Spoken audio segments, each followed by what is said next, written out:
زبان سے کیا میں کہوں آپ سے چھپا کیا ہے، زبان سے کیا میں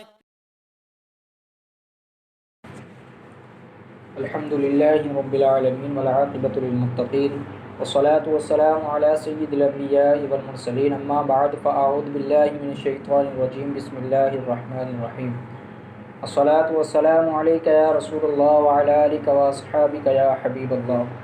حضرات محترم، آج ایک بار پھر سلطنت مصطفیٰ چینل پر حاضر خدمت ہوں۔ دعا اللہ تبارک و تعالیٰ کی پاک بارگاہ میں آپ سب خیر و عافیت سے ہوں گے۔ حضرات محترم، آج ہمارا ٹاپک ہے نماز برائے شفائے امراض۔ ٹاپک پر چلنے سے پہلے چند گزارشات عرض کرنا چاہتا ہوں۔ اگر آپ نے ہمارا چینل سلطنت مصطفیٰ اب تک سبسکرائب نہیں کیا ہے تو اس کو سبسکرائب کر لیں، ویڈیو کو شیئر ضرور کریں۔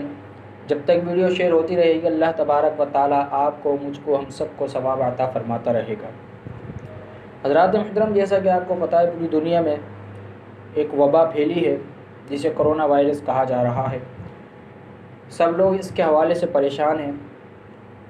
کوئی اس خوف سے ڈر رہا ہے کہ اسے یہ بیماری نہ لگ جائے، کوئی اس خوف سے گھر سے باہر نہیں نکل رہا کہ گھر سے باہر نکلوں گا تو مجھے بیماری لگ جائے گی، اور کوئی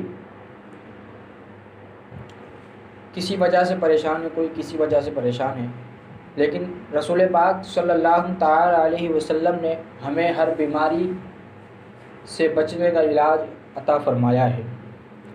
حضور علیہ السلام نے ان وبائی بیماری اور ان جیسی اور دیگر بیماری جو قیامت تک نازل ہوتی رہیں گی، حضور سید عالم نور مجسم نبی رحمت صلی اللہ تعالی علیہ وسلم نے اس جیسی اور دیگر اس کی جیسی ساری بیماریوں سے ہمیں بچنے کا نسخہ عطا فرمایا ہے۔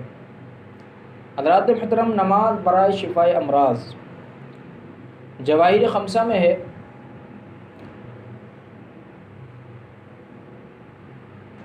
دو گانا نماز پڑھیں، یعنی 2 رکعت کی نیت باندھیں اور ہر رکعت میں سورہ فاتحہ کے بعد سورہ اخلاص 3 بار پڑھیں۔ سلام کے بعد وہیں بیٹھا رہیں، کسی سے بات نہ کریں اور 1000 بار یہ تسبیح پڑھیں: یا بدیع العجائب بالخیر ارحمنی الی یوم الدین۔ دوبارہ سماعت فرما لیں کہ 2 رکعت کی نیت کریں، نیت نفل کی ہی کریں، جیسے عام نمازیں پڑھتے ہیں ویسے ہی نماز پڑھی جائے گی۔ بس اضافہ اس میں یہ کرنا ہے سورہ فاتحہ کے بعد سورہ اخلاص 3 بار پڑھیں، اس کے بعد سلام پھیریں اور وہیں بیٹھے رہیں اور کسی سے بات نہ کریں اور 1000 بار یہ تسبیح پڑھیں: یا بدیع العجائب بالخیر ارحمنی الی یوم الدین، یا بدیع العجائب بالخیر ارحمنی الی یوم الدین، یا بدیع العجائب بالخیر ارحمنی الی یوم الدین۔ انشاءاللہ تعالی اللہ تبارک و تعالی ہر مرض سے شفا بھی عطا فرمائے گا اور ہر بیماری سے محفوظ بھی فرمائے گا۔ اور اگر مریض خود نہ پڑھ سکے تو دوسرا اس کے لیے پڑھے، رحمت الہی کو فضل فرماتے دیر نہیں لگتی۔ البتہ دعا میں ارحمنی کے بجائے ارحمہو کی اور مریض کا تصور کرے۔ اللہ تبارک و تعالی بہت جلد شفاء کلی عطا فرمائے گا۔ وآخر دعوانا